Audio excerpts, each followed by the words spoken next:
주님, 세상이 측량할 수 없는 지혜로 모든 만물 창조하셨네. 모든 나라와 모든 보좌,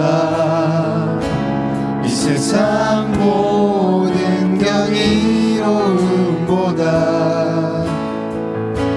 이 세상 모든 값진 보물보다 더욱 귀하신 나의 주님, 십자가 고통당하사 버림받고 외면당하셨네. 짓밟힌 장미꽃처럼 나를 위해 죽으셨네. 나의 주, 모든 능력과 모든 것에 모든 것 위에 뛰어나신 주님, 세상이 측량할 수 없는 지혜로 모든 만물 창조하셨네. 모든 나라와 모든 보좌, 이 세상 모든 경이로움보다, 이 세상 모든 값진 보물보다 더욱 귀하신 나의 주님, 십자가 고통당하사 버림받고 외면당하셨네. 짓밟힌 장미꽃처럼 나를 위해 죽으셨네. 나의 주, 십자가 고통당하사 십자가 고통당하사 버림받고 외면당하셨네. 짓밟힌 장미꽃처럼 나를 위해 죽으셨네. 나의 우리 한 번 더 십자가 고통당하사 십자가 고통당하사 버림받고 외면당하셨네. 짓밟힌 장미꽃처럼 나를 위해 죽으셨네. 나의 주, 원수를 다 이기고 무덤에서 살아나셨네. 어두움을 이기시고 나와서 성도 함께 길이 다스리시네. 사셨네. 예수 다시 사셨네. 무덤에 머물러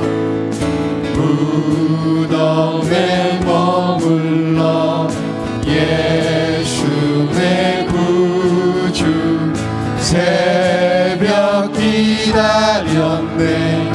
예수 내 주, 원수를 다 이기고 무덤에서 살아나셨네. 어둠을 이기시고 나와서 성도 함께 미리 다스리시네. 사셨네 사셨네 예수 다시 사셨네. 헛되이 지키네. 헛되이 지키네 예수 내 구주. 헛되이 복나네 예수 내 주. 원수를 다 이기고 무덤에서 살아나셨네. 어둠을 이기시고 나와서 성도 함께 미리 다스리시네. 사셨네 사셨네 예수 다시 사셨네. 거기 못 가두네. 거기 못 가두네 예수 내 구주. 우리를 살리네 예수 내 주. 원수를 다 이기고 무덤에서 살아나셨네. 어둠을 이기시고 나와서 성도 함께 길이 다스리시네. 사셨네 사셨네 예수 다시 사셨네. 원수를 다 이기고 원수를 다 이기고 무덤에서 살아나셨네. 어둠을 이기시고 나와서 성도 함께 미리 다스리시네. 사셨네 사셨네 예수 다시 사셨네. 사셨네. 사셨네 사셨네 예수 다시 사셨네.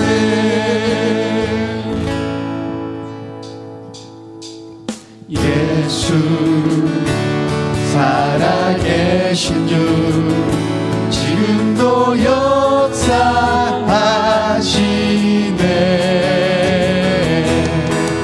죽음 이기신 주 사망 권세 물리치셨네. 예수 살아계신 주. 예수 살아계신 주 지금도 역사하시네.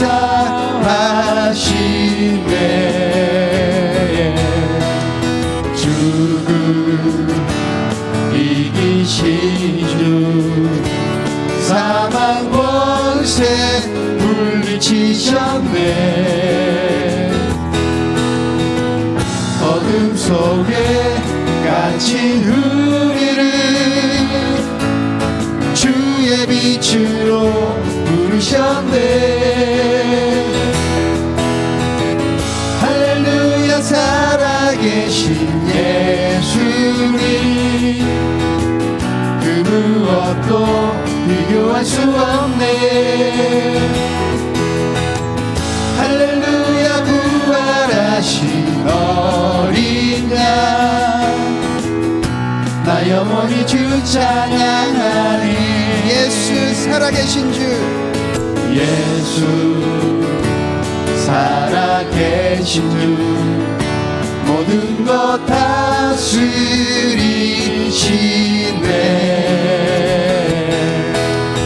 영광 존귀 능력 다시 사신 주께 드리세. 예수 살아계신 주.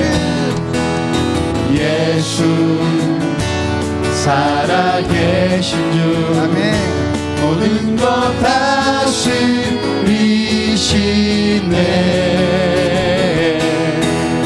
영광 존귀 능력 다시 사신 주께 드리세. 어둠 속에 갇힌 우리를 주의 빛으로 부르셨네.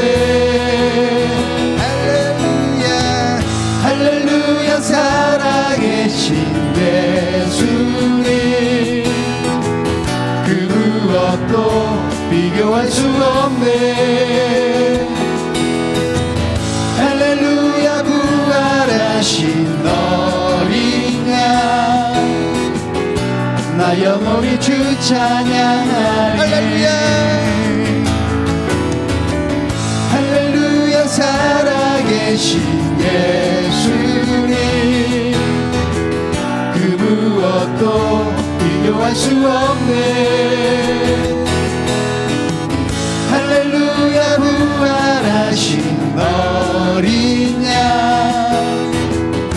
나 영원히 주 찬양하리.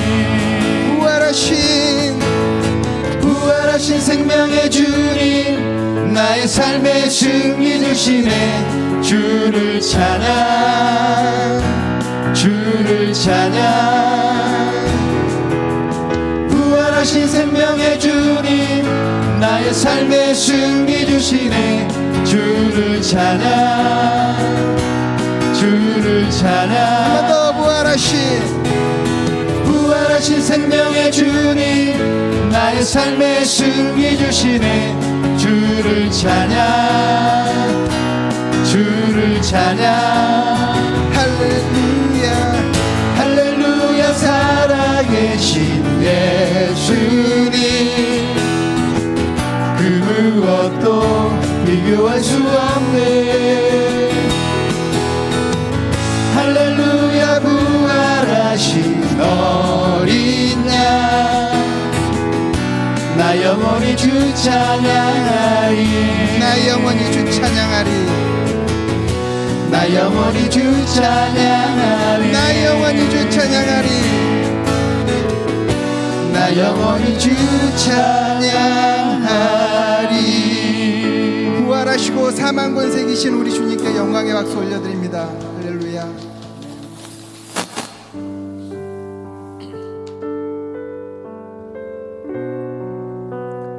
우리가 주님의 보혈로 인하여서 새 생명을 얻었습니다. 그 은혜를 생각하며 우리가 결단하는 마음으로 함께 이 찬양 함께 찬양으로 나가시겠습니다.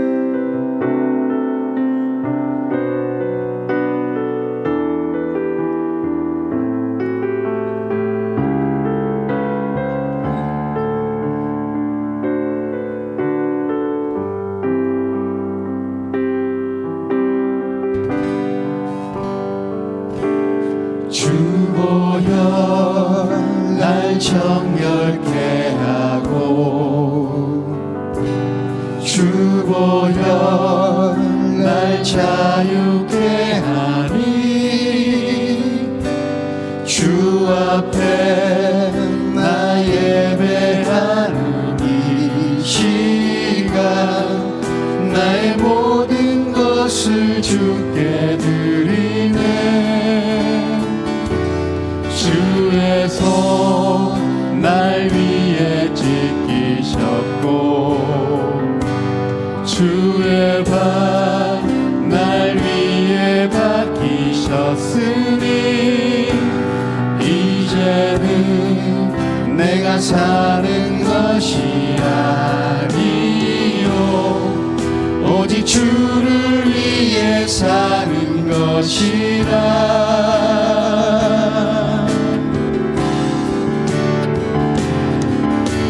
주의 손에 나의 손을 포개고 또 주의 발에 나의 발을 포개요. 나 주와 함께 죽고 또 주와 함께 살리라. 영원토록 주 위에 살리라. 주 위에 살리라.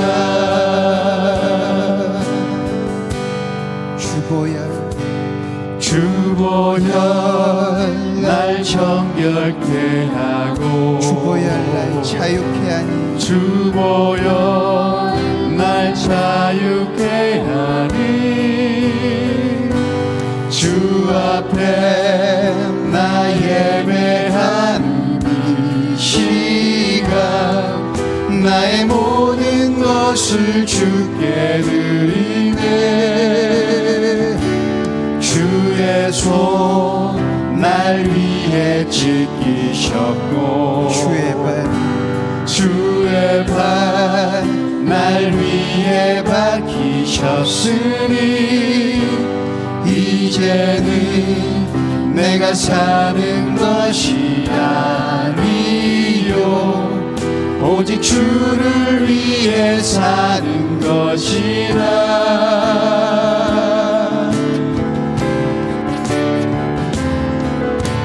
주의 손에 나의 손을 포개고 또 주의 발에 나의 발을 포개요. 나 주와 함께 죽고 또 주와 함께 살리라. 영원토록 주 위에 살리라. 주의 손에 나의 손을 포개고 또 주의 발에 나의 발을 포개요. 나 주와 함께 죽고 또 주와 함께 살리라. 영원토록 주 위에 살리라. 주 위에 살리라.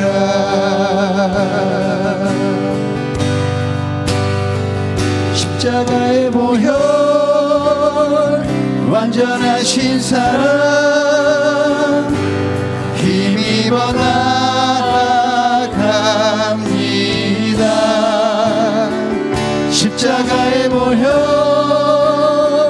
완전하신 사랑 힘입어 예배합니다. 십자가의 보혈 십자가의 보혈 완전하신 사랑 힘입어 나아갑니다. 십자가의 보혈 완전하신 사랑 힘입어 예배합니다. 큰 목소리로 십자가의 보혈 십자가의 보혈 완전하신 사랑 힘입어 나아갑니다.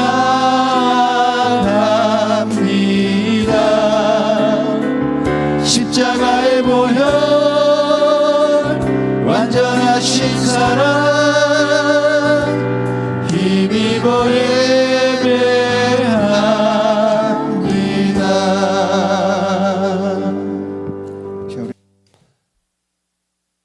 하나님 말씀 함께 보겠습니다.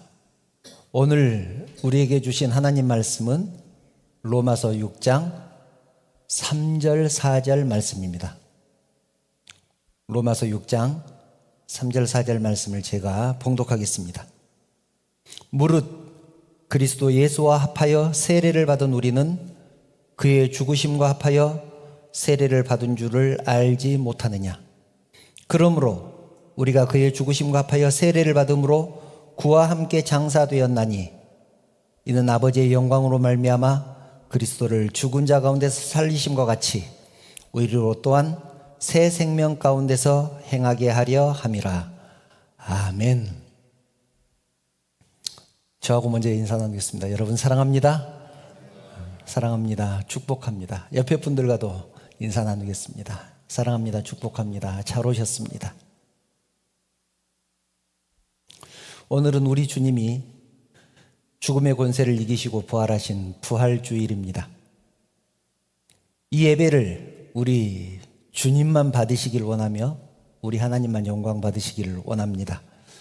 그리고 우리 주님의 부활의 영광이 이 자리에 참석하신 여러분에게 충만하게 임하시기를 축원합니다. 지난주에는 종료주일 예배를 드렸었습니다.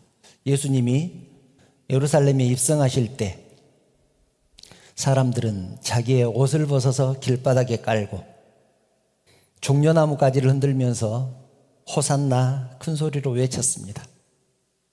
예수님이 메시아라고 생각을 했기 때문입니다. 예루살렘에 입성하신 예수님은 제일 먼저 성전을 청소하셨습니다. 성전에서 장사한 사람, 돈 바꾼 사람들을 내쫓으시고 성전을 거룩하게 바꾸셨습니다. 그리고 무화과 나무를 저주하셨습니다. 무화과 나무에서 무엇인가를 얻을 것이 있을까 기대하고 가셨는데 잎은 무성한데 열매가 없는 무화과. 종교적인 행위는 너무나 거룩한 것처럼 보이는데 열매가 없는 종교 지도자들의 신앙적인 모습을 꾸짖으신 것이죠. 무화과 나무를 저주하심으로 열매가 없는 신앙의 모습을 비판하신 것입니다. 책망하신 것이죠. 화요일에는 나사로의 집을 방문하셨습니다. 마르다와 마리아와 나사로가 살고 있는 그 집을 방문하셨습니다. 그날 마리아는 자기가 가지고 있는 향유 옥합을 깨뜨려서 예수님의 장례를 준비했습니다. 그리고 수요일 날은 제자들의 발을 씻기셨습니다. 이처럼 인자는 섬김을 받으려 함이 아니라 섬기러 왔다고 그렇게 말씀하시면서 제자들의 발을 손수 씻어주셨습니다. 그리고 목요일 날은 최후의 성만찬을 거행하셨고 식사를 마친 후에 겟세마네 동산에 가셔서 마지막 기도를 하십니다. 그리고 유대병정들에게 잡혀가셨습니다. 그날 밤부터 재판과 모진 고난을 당하시고 금요일 십자가에 못 박히시고 우리 시간으로 오후 3시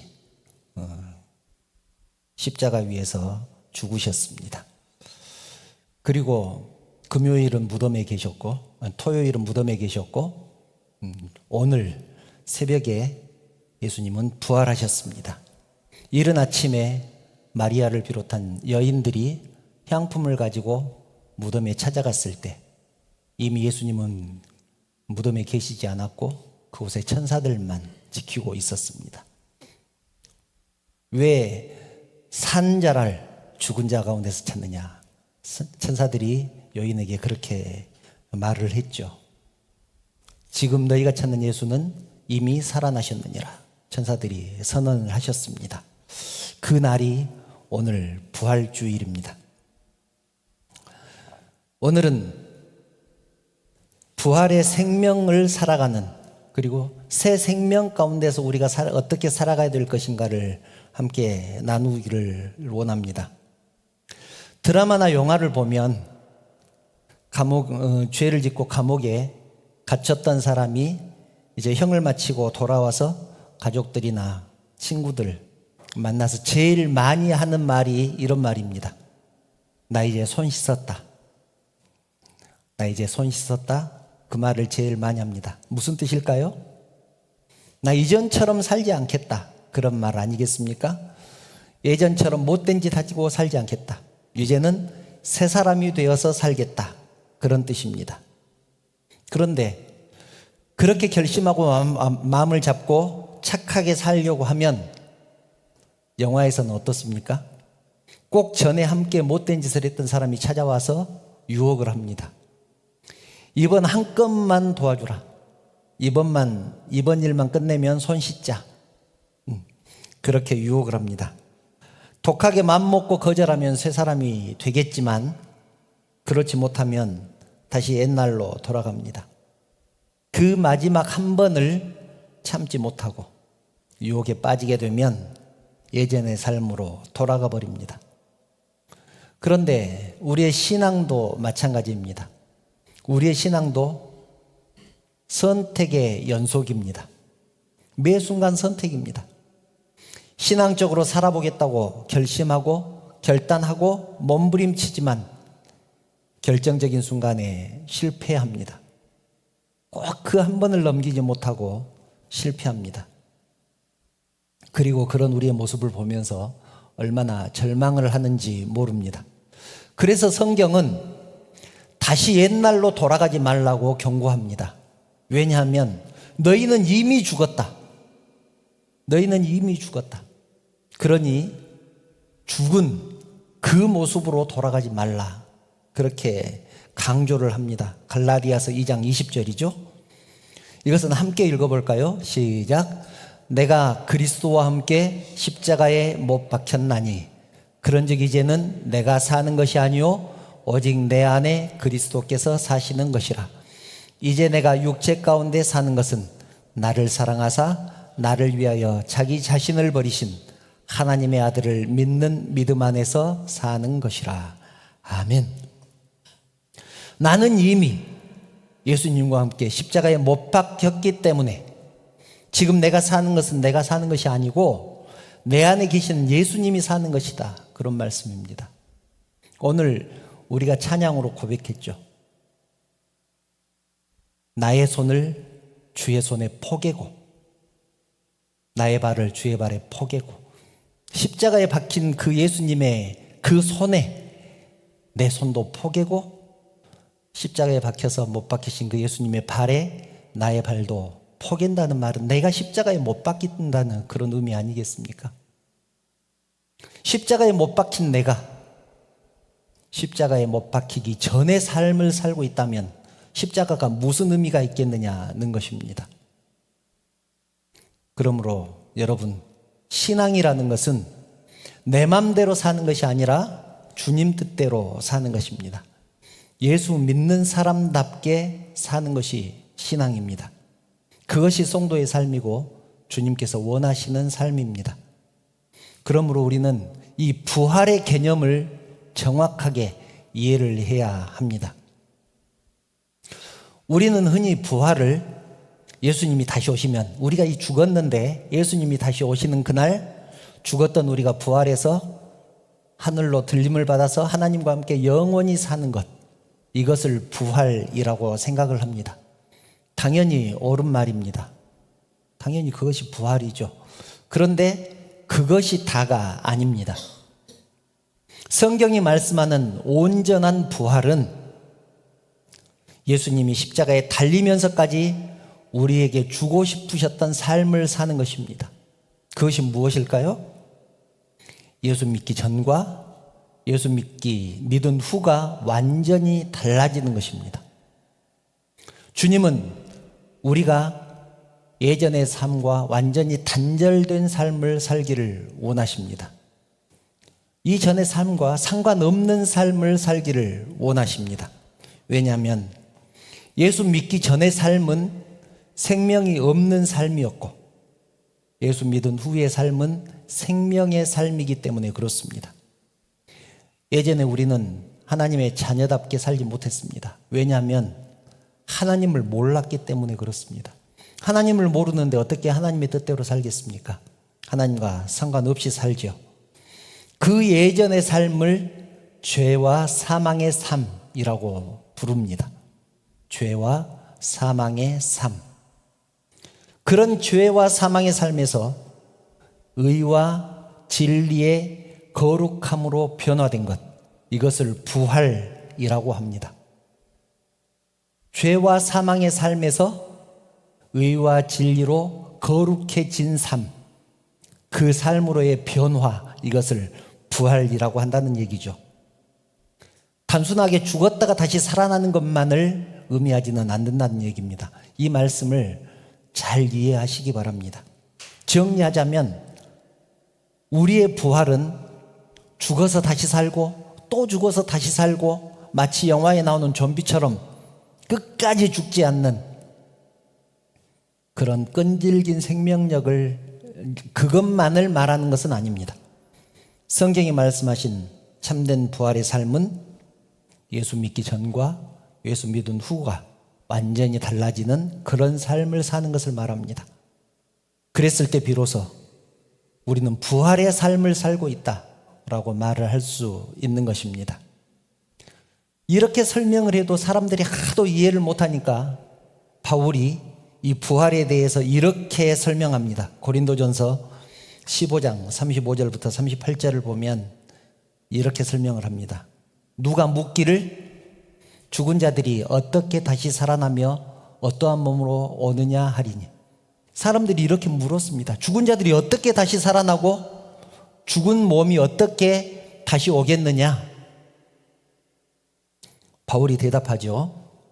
어리석은 자여, 내가 뿌리는 씨가 죽지 않으면 살아나지 못하겠고, 또 내가 뿌리는 것은 장래의 형체를 뿌리는 것이 아니요 다만 밀이나 다른 것의 알맹이 뿐이로되, 하나님이 그 뜻대로 그의 형체를 주시되 각 종자에게 그 형체를 주시느니라. 이 말이 무슨 말이냐면, 씨가 죽어서 싹이 나는 것이 부활이고, 씨가 죽어서 꽃이 피고 열매가 맺히는 것이 부활이다. 그런데 그렇게 새로 난 싹이나 꽃이나 열매는 씨하고 모양이 다르지 않느냐? 그렇지만 하나님께서 이미 그 씨에게 부활하는 싹이 난 후에, 그리고 꽃이 어떻게 필 것인지 열매가 어떻게 맺힐 것인지 그 형체를 각 종자에게, 씨에게 이미 주셨다. 그렇게 말씀을 합니다. 그 말은 무슨 말입니까? 우리 속에 이미 예수 그리스도의 형체, 예수 그리스도의 능력, 예수 그리스도의 생명이 들어있다는 것입니다. 그것이 신앙이라는 것으로 표현된다라는 그런 의미 아니겠습니까? 신앙이라는 신앙생활로 표현될 때 비로소 부활이라고 한다는 것이죠.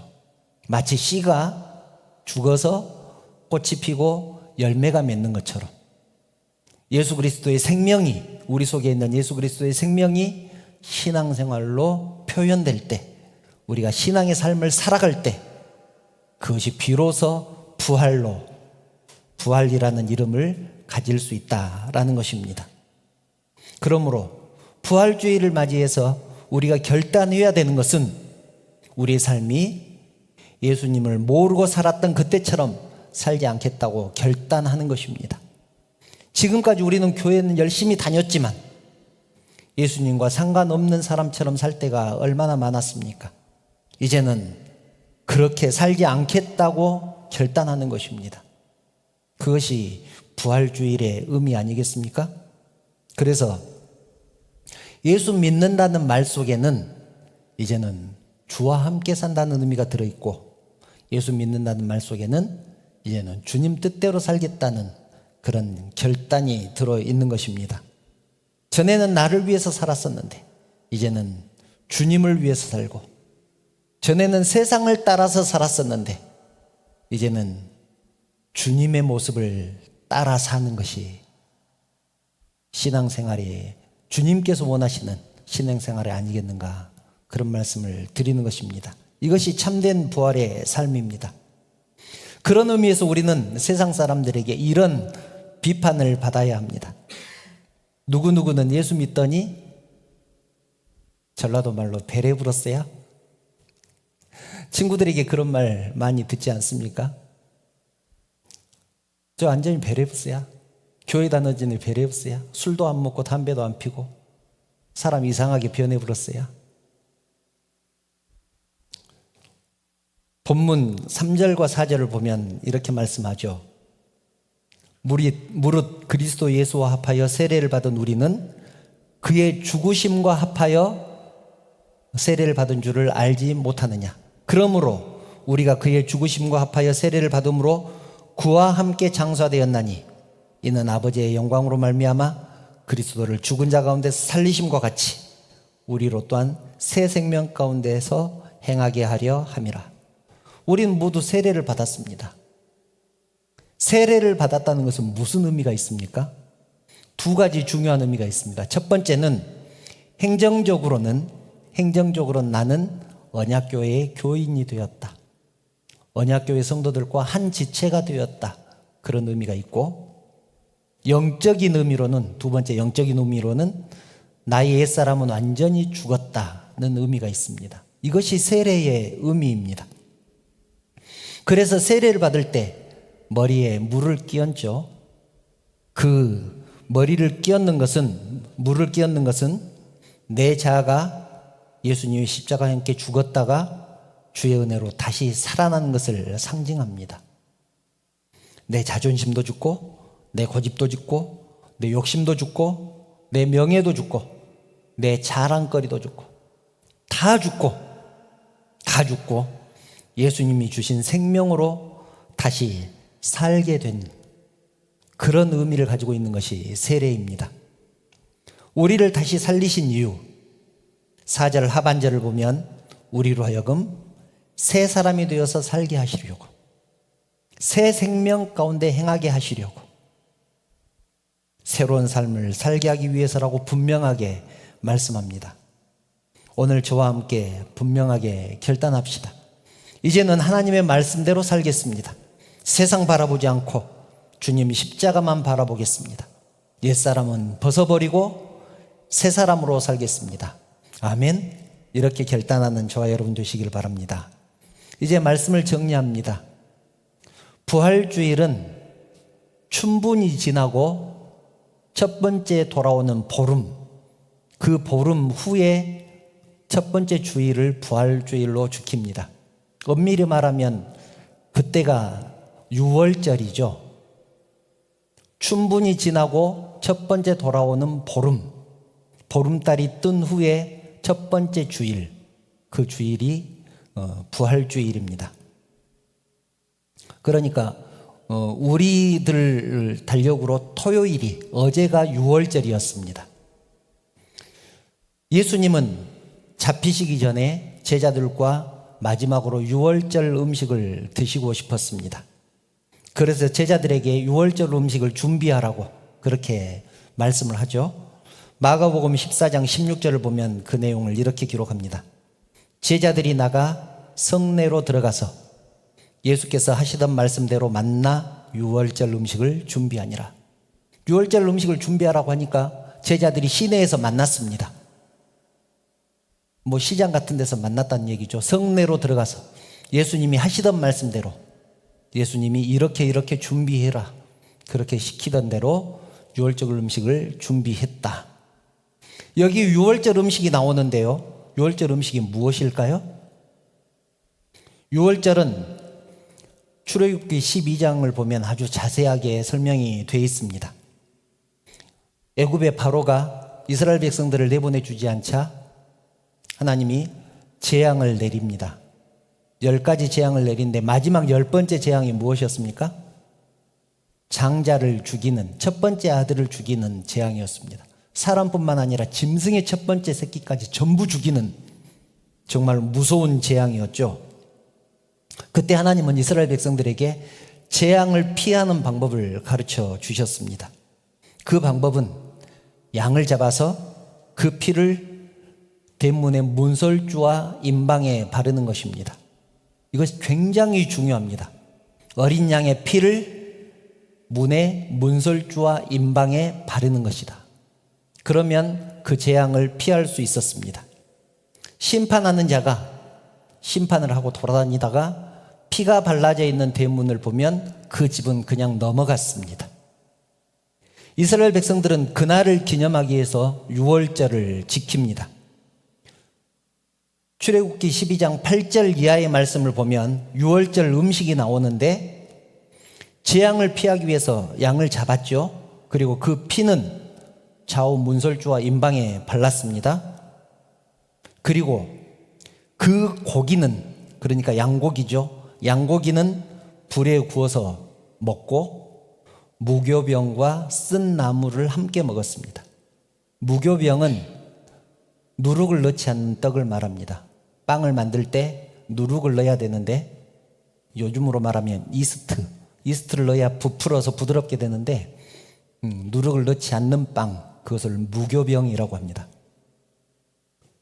생으로 먹어도 안 되고, 양고기는 생으로 먹어도 안 되고, 삶아도 안 되고 반드시 구워 먹어야 됐습니다.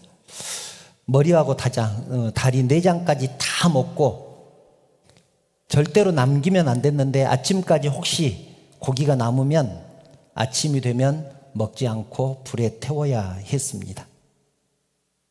이것이 유월절 음식입니다. 유월절 음식을 먹는 방법은 허리에 띠를 띠고 허리띠를 메고 신을 신고 손에 지팡이를 잡고 급하게 먹었습니다. 이것이 유월절 음식을 먹는 방법입니다. 여러분들 옛날 로마 시대나 이스라엘 영화 보면 그쪽 사람들 음식을 어떻게 먹던가요? 반 정도 누워서 기대고 누워서 먹죠.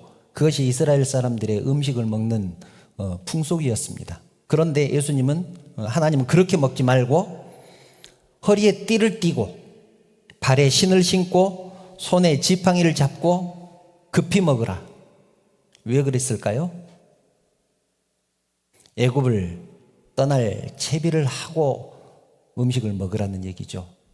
언제든지 떠날 수 있도록 그렇게 음식을 먹으라는 말씀입니다. 여러분, 유월절 음식이 무엇이었습니까? 3가지 기억하시기 바랍니다. 양고기와 무교병과 쓴 나물이었습니다. 그런데 예수님의 마지막 유월절 식사는 무엇이었을까요? 무엇이었을까요? 떡과 포도주였습니다.